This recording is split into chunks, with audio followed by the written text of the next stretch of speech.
두 부류로 나눌 수 있다면 어떻게 나눌 수 있을까요? 우리 교육부서, 우리 아동부나 학생부 두 부류로 사람을 나눌 수 있다면 어떻게 사람을 나눌 수 있을까요? 우리 가원이나 우리 혁빈이나 누구 생각나는 사람을 만약에 두 부류로 나눌 수 있다면 어떻게 나눌 수 있을까요? 어떤 사람은 남자와 여자로 나눈다 뭐 이렇게 이야기도 하고요. 요즘 저희 집에서는 이렇게 나눕니다. 군대 간 사람과 군대 안 간 사람으로 나눕니다. 여러분, 성경은 사람을 어떻게 나눌까요? 성경은 오늘 본문에 보면 육신의 사람과 영의 사람으로 나눕니다. 육신의 사람, 육신의 사람은 어떤 사람이냐면 그냥 육신을 따르는 자다 이렇게 되어 있습니다. 그리고 영의 사람은 영을 따르는 자다 이렇게 되어 있습니다. 그래서 오늘은 성령의 사람이라는 주제로 말씀을 전하도록 하겠습니다. 여러분, 뭐 육신을 따르는 사람은 그냥 육신대로 사는 사람입니다. 자기 감정대로, 자기 혈기대로, 자기 정욕대로 사는 사람입니다. 영어 성경에 보니까 이렇게 되었습니다. Their minds set what the flesh desire. 육신이 원하는 대로 자기 마음과 성향이 그대로 세팅되어 있는 사람입니다. 반대로 영의 사람은 영을 따르는 자. Their minds set what the spirit desires. 그래서 똑같아요. 어떤 사람의 성향이나 마음이나 기질이 육신의 정욕을 따르면 육신의 사람이고요, 영을 따르면 성령을 따르면 성령의 사람입니다. 내 마음의 성향과 내 기질이 지금 무엇을 따르고 있는가를 한번 점검을 해보시면 됩니다. 나는 영의 사람인가 육신의 사람인가? 자, 여러분, 그러면 도대체 성령의 사람이잖아요. 내가 영의 사람인지 육의 사람인지 내가 성령의 사람인가를 알아보려면 먼저 성령님이 어떤 분인지 알아야겠죠. 자, 여러분, 우리가 여러 번 말씀을 드려서 알고 있는데 한번 정리를 좀 해보셨으면 좋겠습니다. 성령님은 어떤 분이신가? 여러분, 성령님은 오늘 본문에 보면 성부 하나님의 영이시다, 성자 예수 그리스도의 영이시다 이렇게 되어 있습니다. 오늘 본문인데 우리 로마서 8장 9절 우리 함께 읽도록 하겠습니다. 시작. 만일 너희 속에 하나님의 영이 거하시면 너희가 육신에 있지 아니하고 영에 있나니 누구든지 그리스도의 영이 없으면 그리스도의 사람이 아니라. 여기 보면 하나님의 영, 그리스도의 영이라는 표현이 있죠. 하나님의 영, 그리스도의 영이 있어야지 그리스도의 사람이라는 것입니다. 성령님은 우리에게 각자에게 영이 있듯이 하나님의 영, 예수 그리스도의 영, 그래서 성부 아버지의 영, 성자 예수 그리스도의 영이 거룩한 성령님이신 거죠. 자, 여러분, 성령님에게 별명이 있습니다. 예수님이 성령님에 대해서 자세히 설명을 해주고 있습니다. 성령님의 별명은 뭐냐면 보혜사입니다. 보혜사. 보혜사는 한자죠. 보호하고 은혜를 베푸시는 분, 이런 뜻입니다. 이 보혜사 성령은 요한복음 14장에 보면 예수님께서 십자가를 지시기 전에 이제 제자들과 십자가를 지시면 육신으로는 더 이상 제자들과 함께 계실 수가 없습니다. 그래서 제자들을 떠나실 것을 염두에 두고 예수님이 떠나시면 두려워하는 제자들에게 너무 염려하지 말아라, 너무 두려워하지 말아라, 내가 성령님을 보내주실 터이니 그가 너희들을 지키고 보호하고 은혜 베푸실 것이다. 자, 그래서 요한복음 14장 6절 말씀, 16절 말씀 우리 한번 함께 읽어볼까요? 시작. 내가 아버지께 구하겠으니 그가 또 다른 보혜사를 너희에게 주사 영원토록 너희와 함께 있게 하리라.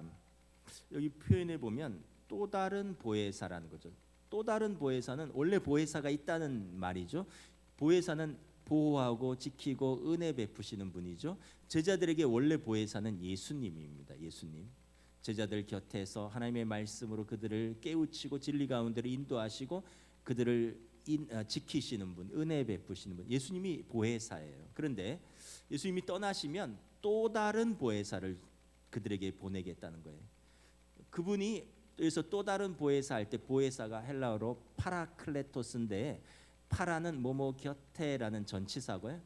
클레토스 할 때 이것은 이제 칼레오 부르다 말하다의 명사형입니다. 그러니까 곁에서 말하는 분이란 뜻입니다. 또 다른 보혜사, 너희 곁에서 말하면서 너희들을 보호하고 지키는 또 다른 보혜사를 보내주시겠다. 여러분, 곁에서 말하면서 우리를 돕고 또 위로해주고 은혜 베푸시는 분들이 어떤 분들이 있나요? 그래서 여러분, 돕는 배필을 할 때 이런 의미가 있습니다. 곁에서 말하고 돕는. 그래서 여러분, 부부는 돕는 배필이에요. 곁에서 함께 말하면서 보호해주고 은혜 베푸시는 사람들이, 여러분, 창세기 2장에 보면 서로에게 돕는 배필이 되라, suitable helper, 가장 적합한 배우자가 여러분 부부인 거죠. 그럼 우리에게, 여러분, 인간에게 가장 옆에서 우리를 도우시고 위로하시고 인도하시는 분은, 그분은 여러분 하나님의 영, 예수 그리스도의 영이신데, 그래서 이 파라클레토스를 원어로는 대언자, 대변인, 위로자, 상담자, 변호인, 이런 의미가 있습니다. 여러분, 어떤 사람이 자기 형편을 다 설명하지 못할 때 그 옆에서 도와주는 상담자, 카운슬러, 또 변호인, 애드버커트, 뭐 이런 또 그 헬퍼, 그 내 옆에서 나를 도와주고 위로하고 상담해주고 변호해주는 이분이 파라클레토스라는 뜻입니다. 이 파라클레토스가 보혜사로 우리가 번역을 한 것입니다. 이 보혜사가 성령님이라는 거예요. 하나님의 영이시고 예수 그리스도의 영이신 그 성령님은 우리의 보혜사가 되신다는 겁니다. 여러분, 어떻게 우리를 보혜사로 가르쳐 지켜 주십니까? 그래서 그 영은 진리의 영이다라는 것입니다. 예수님의 말씀을, 진리이신 예수님의 말씀을 우리에게 생각나게 해 주시는 분이에요. 그리고 예수님의 말씀을 우리에게 가르쳐 주셔요. 여러분, 우리가 이렇게 살다가 어떤 일을 생각하게 되고 선택하게 될 때 우리 마음속에 이거 하면은 예수님이 기뻐하시겠다. 이러면 예수님이 슬퍼하시겠다. 이런 마음이 우리 안에 들잖아요. 우리 안에 계신 성령님이 예수님을 생각나게 하는 것입니다. 우리 안에 계신 성령님이 예수님의 말씀을 깨우쳐 주는 것입니다. 요한복음 14장 26절 우리 함께 읽도록 하겠습니다. 시작. 보혜사 곧 아버지께서 내 이름으로 보내실 성령, 그가 너희에게 모든 것을 가르치고 내가 너희에게 모든 것을 생각나게 하리라. 우리 안에 성령님이 계시면 우리에게 범사의 하나님의 뜻에 대해서 생각나게 하십니다. 예수님의 말씀을 생각나게 하고 깨우쳐 주십니다. 여러분, 예수 안 믿는 사람들이 여러분, 우리가 뭐 하나님의 뜻 이거 하시면 예수님이 기뻐하실까 슬퍼하실까 그런 거 생각할까요? 안 하죠. 육신의 사람은 아까 뭐라 했습니까?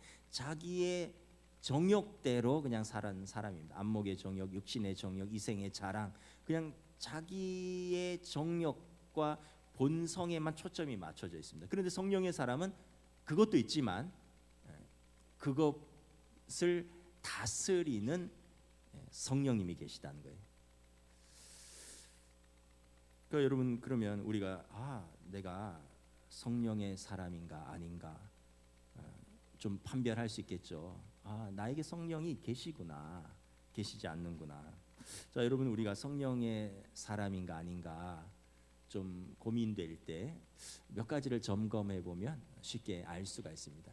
자, 여러분, 성령의 사람의 특징은, 첫 번째는 예수 그리스도를 뭘로 고백한다고요? 주로 고백하는 사람입니다. 예수님께서 베드로에게 물으셨죠. 너희는 나를 누구라 하느냐? 그랬더니 주는 그리스도시요 살아계신 하나님의 아들이십니다. 이런 고백이 성령의 사람만이 할 수 있는 고백입니다. 여러분, 고린도전서 12장 3절 우리 함께 봉독하겠습니다. 시작. 하나님의 영으로 말하는 자는 누구든지 예수를 저주할 자라 하지 아니하고 또 성령으로 아니하고는 누구든지 예수를 주시라 할 수 없느니라. 여러분, 성령 받은 사람만이 예수님을 그리스도의 나의 주로 고백할 수 있고요. 성령 받지 않은 사람이 예수를 주로 고백할 수 없다는 거예요. 그래서 여러분, 우리가 세상에서 뭐 교회가 잘못하는 것도 많고 성도들이 잘못하는 것도 많지만 그럼에도 불구하고 여러분, 세상 사람들은 성령을 알지 못하기에, 성령을 받지 못했기에 예수를 저주도 합니다. 그런데 우리는 성령을 받았기 때문에 우리가 잘못하고 교회가 잘못하는 것을 알고 비난받았음에도 불구하고 우리가 예수님에 대해서 하나님 아버지에 대해서 우리는 저주하지 않습니다. 주됨을 부인하지 않습니다. 왜냐하면 성령의 사람은 하나님을 아버지요 예수를 나의 주요라고 고백하는 사람이기 때문에 그렇습니다. 여러분 이 고백을 못하면 성령의 사람, 성령 받은 사람이 아닙니다. 예전에 저희 뭐 대학 다니고 뭐 이럴 때 한참 농담반 진담반으로 주사파 판별법이 있었습니다. 주사파가 그 북한의 김일성의 주체 세력을 추종하는 사람들을 주사파 줄여서 그 주사파 판별법에 이거 질문해 보면 안다 이런 말이 있었어요. 야 김일성 개땡땡 해봐.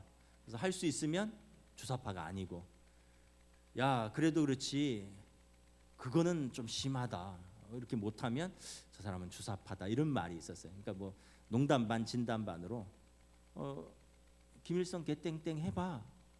그러니까 여러분 어떻게 보면 우리가 그래도 감히 할 수 없는 것이 있어요.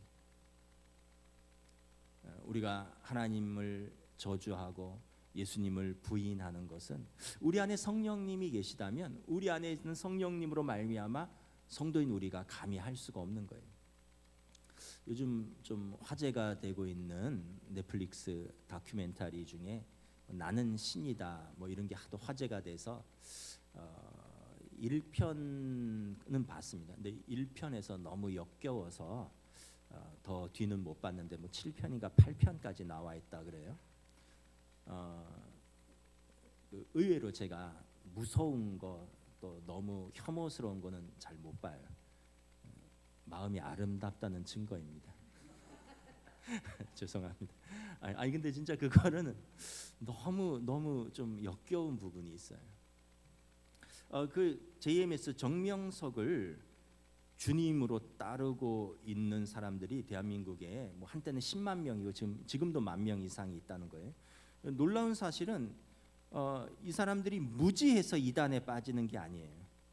그 보도를 쭉 보고 후속 보도를 보니까 JMS에 빠지는 사람들 중에 일명 그 사회에 영향력 있는 오피니언 리더들, 학계, 법조계, 뭐 이런 의학계 이런 분들이 꽤 많아요.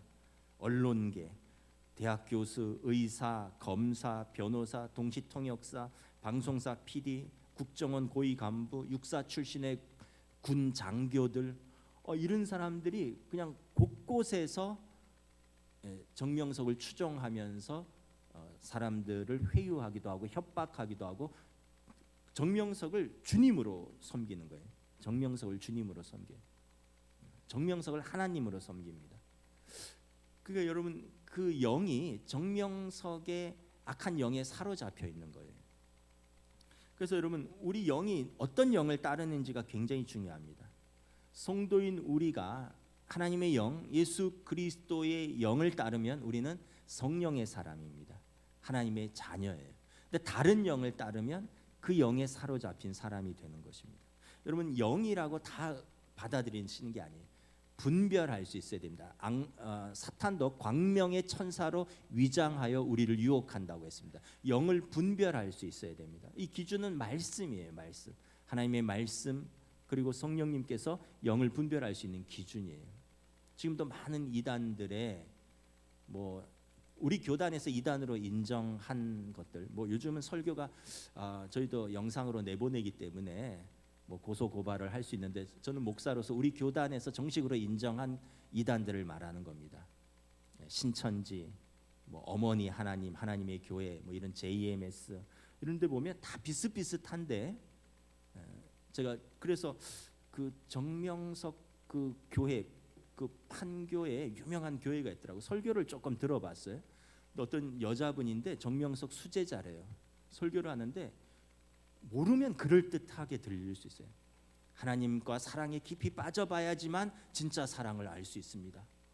그래서 이게 전후 맥락을 모르면 사랑에 깊이 빠져본 사람만이 진짜 사랑을 알 수 있다는 거예요. 그 맞는 말이잖아요. 사랑을 안 해본 사람이 사랑을 이론으로만 알지 사랑을 경험을 해보지 않았으니까 모르잖아요. 영적으로도 같다는 거예요. 근데 그 하나님과의 사랑이 정명석과의 사랑인 거예요. 그러니까 이게 분별 없이 들으면 와, 이게 정말 잘 모르겠더라고요. 근데 분별할 수 있는 능력이 있어야 된다. 신천지도 그렇고 뭐 어머니 하나님도 그렇고 구원파도 그렇고. 그래서 여러분, 내가 진리의 영, 예수 그리스도의 영, 성령님의 하나님의 영을 따를 때 비로소 하나님의 자녀라 일컬음을 받는 것입니다. 여러분, 로마서 8장 14절 우리 함께 봉독하겠습니다. 시작. 무릇 하나님의 영으로 인도함을 받는 사람은 곧 하나님의 아들들이라. 자, 여러분, 그래서 여러분, 우리가 하나님의 영으로 인도함을 받아야 됩니다. 여러분, 그러면 우리가 하나님의 아들, 딸 맞습니까? 예. 예수를, 하나님을 아버지로, 예수를 그리스도로 고백할 수 있어야 합니다. 두 번째는요, 여러분, 성령의 사람의 특징은 성령을 따라 행하는 삶입니다. 갈라디아서 5장 25절 우리 함께 읽을까요? 시작. 만일 우리가 성령으로 살면 또한 성령으로 행할지니. 예, 성령으로 인도함을 받는 사람은 성령으로 행하는 거예요. 요한복음 3장에 보면 예수님께서 니고데모와 대화를 나눕니다. 니고데모는 예루살렘의 국회의원이죠. 거룩한 공회의원인데 예수님께 찾아와서 거듭남에 대해서 묻다가 육과 영에 대해서 예수님께서 이렇게 말씀합니다. 바람이 임의로 불매 내가 그 소리를 들어도 어디서 와서 어디로 가는지 알지 못하나니 성령으로 난 사람도 그러하니라. 그 얘기는 뭐예요? 여러분, 바람은 우리가 볼 수도 없고 잡을 수도 없지만 느낄 수 있잖아요. 바람이 분다는 것을.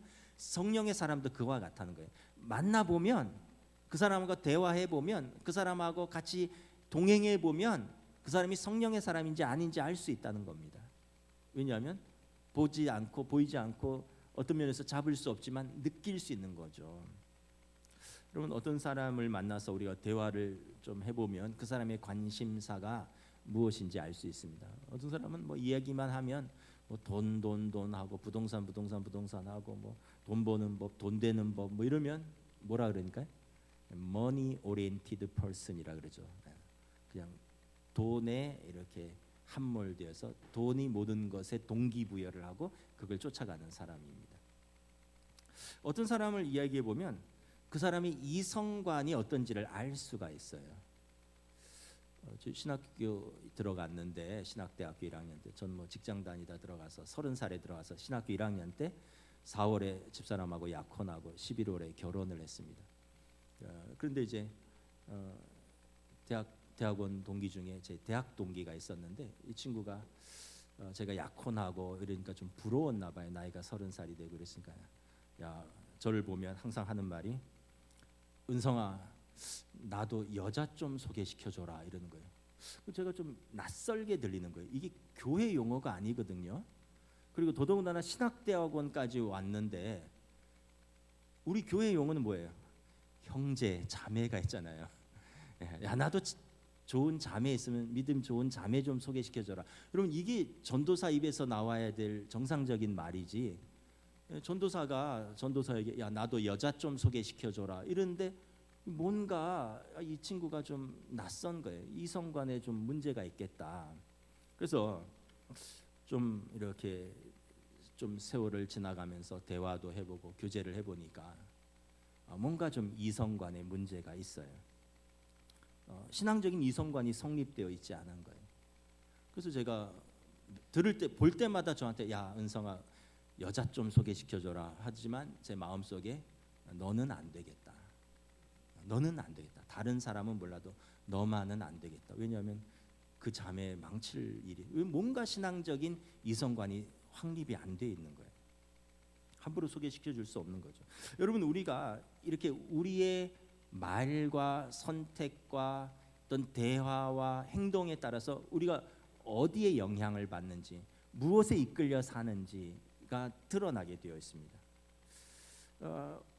우리 영의 무엇에 따르느냐에 따라서 그 사람의 생각과 삶을 이끌어갑니다. 로마서 8장 5절 6절인데 우리 함께 읽도록 하겠습니다. 시작. 육신을 따르는 자는 육신의 일을, 영을 따르는 자는 영의 일을 생각하나니 육신의 생각은 사망이요 영의 생각은 생명과 평안이니라.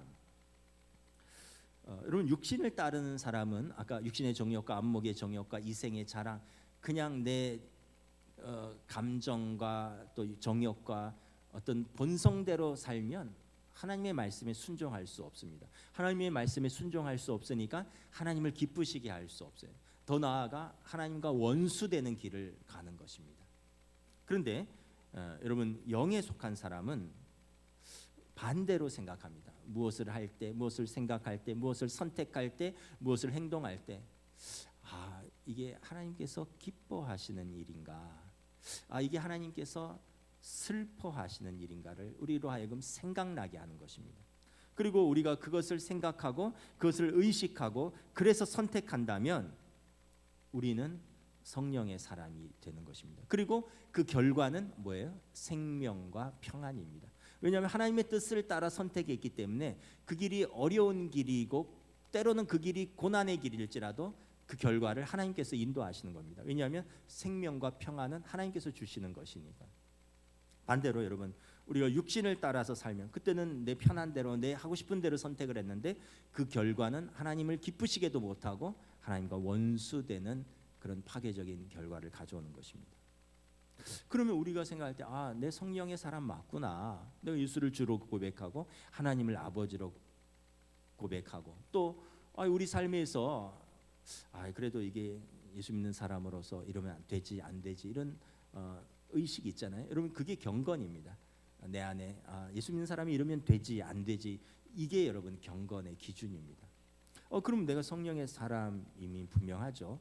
그런데 우리에게 또 의문이 있어요. 아니 내가 성령의 사람인데 왜 내 삶은 맨날 이 모양 이 꼴일까? 성령의 사람은 분명해요. 내 안에 성령님이 내주하시는 것도 분명하고. 그런데 나는 왜 맨날 이렇게 시험 들고 맨날 이렇게 성장하지 못하고 믿음으로 왜 맨날 같은 시험에서 넘어지고 왜 나는 이 모양 이 꼴일까?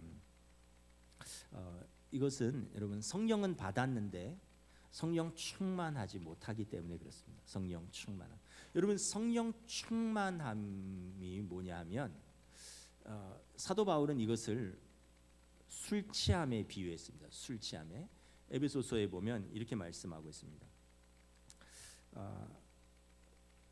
술 취하지 말라. 이는 방탕한 것이니 오직 성령으로 충만함을 받으라. 술 취함이 성령의 취함, 성령의 충만함에 비유하는 거죠. 여러분 술 취함, 술 드셔보신 분들은 아시죠?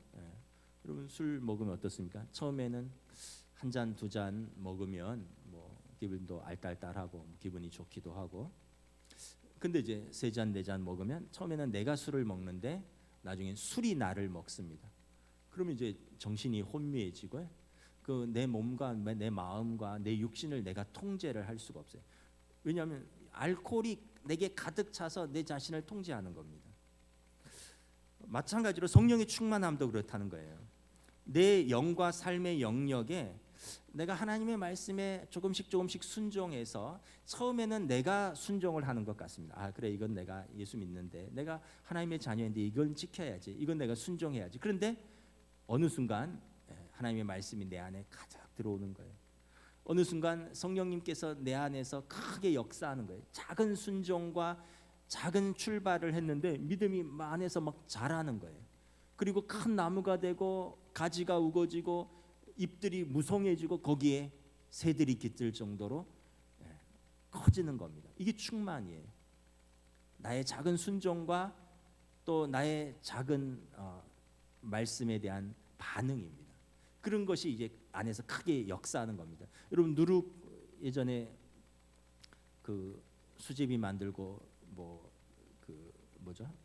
호떡 만들고 또 칼국수 만들 때 저도 어머니 도와서 많이 했는데 밀가루 밀어라. 그럼 밀가루 막 밀죠. 근데 거기에 이스트가 들어가잖아요. 이스트가 그 누룩이 들어가서 그 밀가루가 이렇게 커지는 거죠.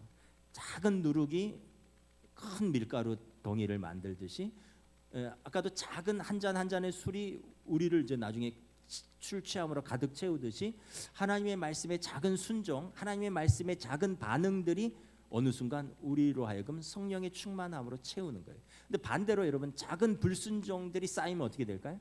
성령님이 우리를 떠나셔요. 우리 안에 계신 성령님이 우리 때문에 근심하다가 나중에는 떠나십니다. 요즘 새벽기도에 사무엘서에서 사울 왕이 왕이 될 때 기름 부음을 받고 그에게 성령이 임하고 그가 변하여 새 사람이 되었는데 자꾸 불순종을 합니다. 그러면서 하나님께서 근심하십니다. 그리고 나중에 하나님이 그를 버리십니다. 하나님의 영이 그를 떠나갑니다. 결국 그는 이스라엘의 왕으로서 버림받게 되는 거죠. 그러니까 여러분, 두 가지, 우리가 하나님의 말씀에 자꾸 순종하고 말씀에 자꾸 반응하면 우리가 성령의 사람이 되어가고, 우리가 자꾸 불순종하고 자꾸 외면하면 우리 안에 계신 성령님이 소멸되는 것입니다. 그래서 성령의 충만함을 받으라. 영어 성경에 보면 be filled with the Spirit, 성령으로 가득 채워져라, 이런 뜻입니다. 결국 뭐냐 하면 간단한 게 생각을 하시면 돼요. 내가 이걸 할 때, 이걸 선택할 때, 이렇게 생각할 때, 이렇게 말할 때, 이렇게 행동할 때 우리 예수님이 기뻐하실까? 예수님이라면 어떻게 하셨을까? 범사에 무슨 일을 할 때 하나님이 기뻐하실까 슬퍼하실까를 한 번만 좀 생각을 해보시면 되는 것입니다. 우리 로마서 8장 7절부터 8절 말씀 함께 읽겠습니다. 시작. 육신의 생각은 하나님과 원수가 되나니 이는 하나님의 법에 굴복하지 아니할 뿐 아니라 할 수도 없음이라. 육신에 있는 자들은 하나님을 기쁘시게 할 수 없느니라. 그래서 여러분, 사도 바울은 성령의 사람의 특징을 이렇게 설명했습니다. 모든 것이 가하나 모든 것이 유익한 것이 아니요 모든 것이 가하나 모든 것이 덕이 되는 것이 아니라 이로써 그리스도를 섬기는 자는 하나님을 기쁘시게 하며 사람에게는 칭찬을 받느니라. 여러분, 우리가 뭐 범죄만이 아니라면 모든 것을 할 수 있는 자유가 있어요. 하나님께서 우리에게 자유의지를 주셨어요. 여러분, 우리가 어떤 실정법을 어기는 범죄만 아니라면 뭘 해도 상관이 없죠. 특별히 남에게 피해만 주지 않는다면 뭘 해도 무슨 상관입니까? 그런데 성령의 사람은 모든 것이 가하나 모든 것이 유익한 것이 아니요 모든 것이 가하나 모든 것이 덕이 되는 것이 아니라 이로써 그리스도를 섬기는 자는 하나님을 기쁘시게 하며 사람들에게 덕을 끼치는, 칭찬을 받는 그런 선택을 하는 것입니다. 여러분, 이게 참된 경건입니다. 내가 편한 대로 할 수 있는 자유가 있지만 하나님을 기쁘시게 하며 공동체의 유익과 덕을 위해서 하지 않을 수 있는 절제가 있습니다. 내가 하고 싶은 대로 하고 하기 싫은 자유도 있지만 하나님을 기쁘시게 하며 공동체의 유익과 덕을 위해서라면 힘들지만 내 육신을 쳐서 복종시켜서라도 할 수 있는 용기가 있는 사람이 성령 충만한 사람입니다. 더 우리가 쉽게 한 가지 또 생각을 해보겠습니다. 첫 번째는 여러분, 성령 충만하려면 예수님이라면 어떻게 하셨을까? 하나님이 나를 기뻐할까 슬퍼할까? 그걸 생각해 보라 그랬죠. 좀 더 쉽게 접근을 하면 내가 어떤 사람인가를 한번 이렇게 생각해 보는 겁니다. 내가 어떤 사람인가? 제가 이렇게 요즘은 핸드폰을 쓰면 뭐 카카오톡도 하고 뭐 이메일도 보내고 또 새벽기도 유튜브 영상도 올리고 해서 뭐 하다 보면 박은자까지 치면 문자 자동 완성으로 박은성 목사 이렇게 딱 완성이 돼서 제 핸드폰에 딱 뜹니다. 그러니까 박은자까지 하면 제 이름이 그냥 탁 떠서 올라오더라고요. 그러니까 핸드폰이 이제 자주 쓰는 것을 인식을 하는 거죠.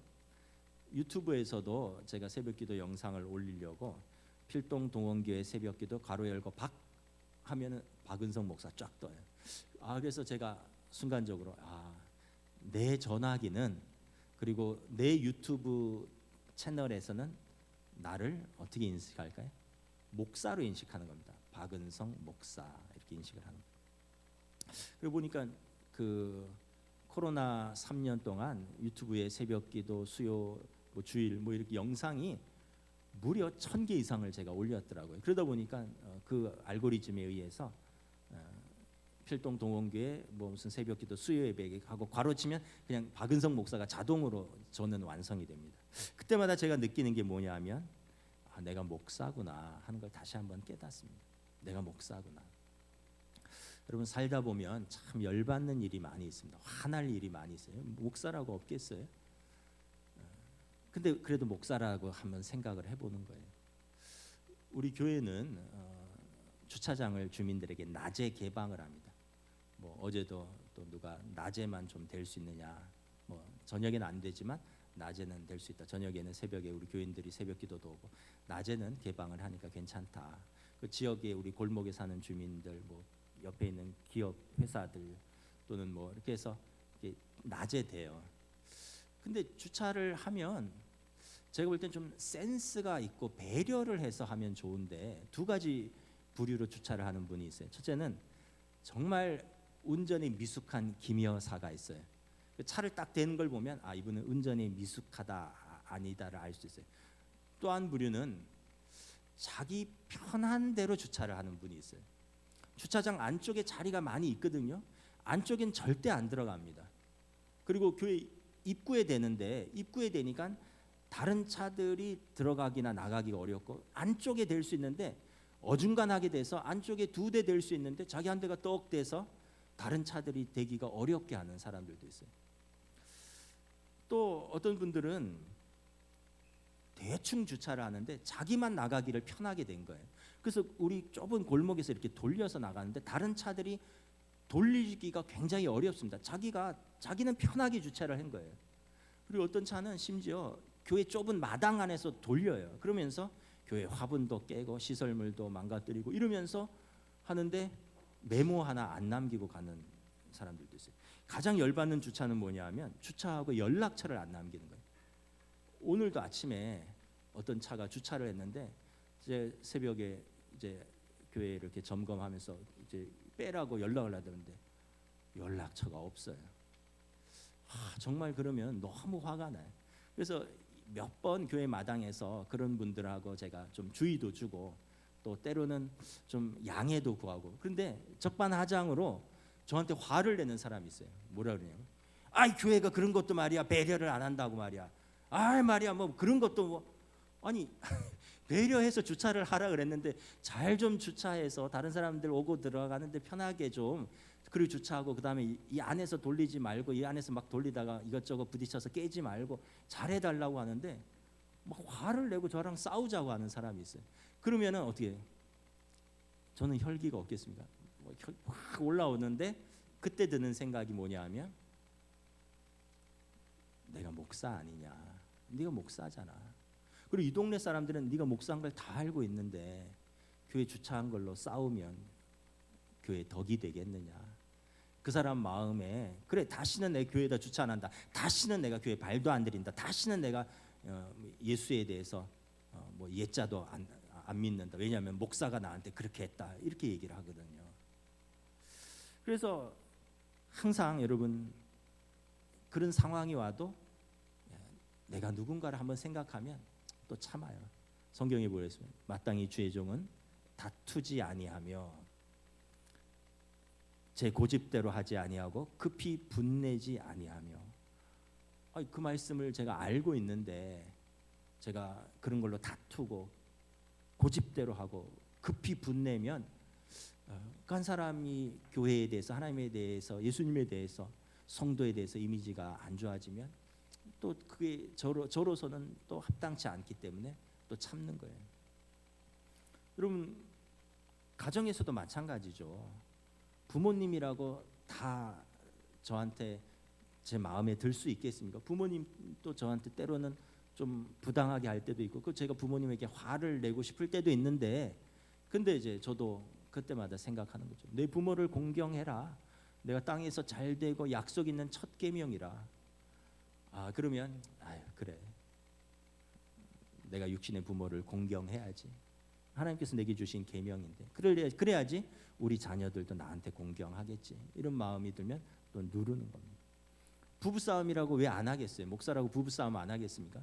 아내한테도 막 화낼 때도 있어요. 그런데도 베드로서에 더 연약한 그릇이요 하나님 나라의 유업을 함께 이어받을 자로서 내가 더욱 귀히 여기라. 이런 말씀이 생각나면 그래 나보다 연약하지. 아이고 나 믿고 천리길을 이사 와서 애 셋 낳고 키우면서 살고 있는데 내가 참아야지. 이런 마음들 들면 늘 그런 건 아닌데 그런 마음을 한번 생각하면 또 참는 거예요. 아이들 막 화낼 때도 있고 아들한테 막 혼낼 때도 있는데 그래도 마음속에 아버지는 자녀와 다투지 않는다. 이런 나름대로의 그 자주 잊어먹지만 그 원칙을 제가 또 가지고 있기 때문에 또 참기도 하고 여러분 사실 우리가 내가 누군지 한 번만 생각하면 여러분 후회할 일을 좀 덜하게 됩니다. 참을 수 있게 되고요. 하나님의 영광을 가리우지 않게 되게 됩니다. 여러분 막 혈기대로 살지 마십시오. 내가 누군지 이번 기회에 분명하게 보여주겠다. 그럼 뭐 부모도 없고요, 아내도 없고 남편도 없고 자식도 없고요. 내가 예수 믿는 사람인지 뭐 직장에서 내가 교회 다니는 사람인지 이웃들이 내가 권사인지 장로인지 다 아는데도 그런 거 전혀 눈에 들어오지 않습니다. 내가 누군지를 한번 더 생각을 해보셔야 돼요. 그래도 내가 장로인데, 그래도 내가 안수 집사인데, 그래도 내가 권사인데, 우리 아이들이 그래도 우리 부부가 우리 부모들이 예수 잘 믿는 것으로 알고 있는데, 작은 것 같지만 여러분 우리가 이렇게 내가 누군지를 한번 더 생각해 보는 겁니다. 이게 여러분 경건이에요. 하나님을 의식하고 사람을 의식하는 겁니다. 이게 의식하라는 게 외식하라는 게 아니에요. 내가 누군지를 하나님이 기뻐하실까, 그리고 하나님의 말씀에 작지만 반응하고 순종하려고 노력을 하는 것입니다. 여러분 이때 어떻게 우리의 삶에서 열매가 맺힙니다. 성령 충만함의 열매가 맺힙니다. 예수님께서 마태복음 7장에서 나무를 알려면 그 열매를 보면 안다 이렇게 말씀하셨어요. 좋은 나무가 좋은 열매를 맺고 나쁜 나무는 나쁜 열매를 맺는다. 포도나무에서 엉겅퀴가 열릴 수 없고 가시나무에서 무화과가 열릴 수 없다. 못된 나무는 못된 열매를 맺고 좋은 나무가 좋은 열매를, 아름다운 열매를 맺는다 말씀하셨습니다. 여러분 우리가 성령에 자꾸 순종하고 성령을 따라 살면 우리 삶에 성령의 열매가 맺힙니다. 우리가 잘 아는 성령의 9가지 열매입니다. 우리 함께 읽어보겠습니다. 시작. 오직 성령의 열매는 사랑과 희락과 화평과 오래 참음과 자비와 양선과 충성과 온유와 절제니 이 같은 것을 금지할 법이 없느니라. 제가 사실은 이게 찬양이 있어요. 저희가 미국에 있을 때 아동부에서 배우고 가르친 찬양인데, 내가 우리 좀 같이 해보려고 이렇게 악보도 찾아보고 유튜브도 찾아봤는데 우리나라에는 번역이 안 됐나 봐요. 참 아쉬운데 참 그런 찬양이 있어요. 성령의 열매는 사랑과 희락과 화평과 오래 참음과 자비와 양선과 충성과 온유와 절제니 이 같은 것을 금지할 법이 없느니라. 갈라디아 5장 22절 뭐 이런 찬양이 있어요. 나중에 한번 찬양팀 한번 찾아서 한번 가르쳐 주세요. 성령의 열매가 우리 안에서 무럭무럭 맺히는 겁니다. 이게 따로따로 맺히는 게 아니에요. 사랑이 있으면 희락, 기쁨이 있고요. 기쁨이 있으면 화평이 있고요. 그런 사람은 오래 참습니다. 절제합니다. 선을 추구합니다. 충성합니다. 온유합니다. 모든 것을 참고 견딥니다. 이게 성령의 열매가 우리 안에 이렇게 맺히는 것입니다. 말씀을 마치겠습니다. 여러분 예수 믿는다는 것이 무엇일까? 먼저는 여러분 우리가 영원한 하나님 나라에 가는 거죠. 이 내세 하나님 나라인데, 근데 이 땅에서도 하나님 나라를 누리는 것입니다. 성령을 따라 살면서 성령의 열매를 맺으면서 변화되고 성숙되어 이 땅에서 하나님의 나라를 살아가는 것입니다. 저 여러분들이 성령에 이끌려 성령 충만한 열사를, 성령의 열매를 맺는 삶이 되시기를 우리 주님의 이름으로 축복합니다. 찬양하시겠습니다. 찬송가 190장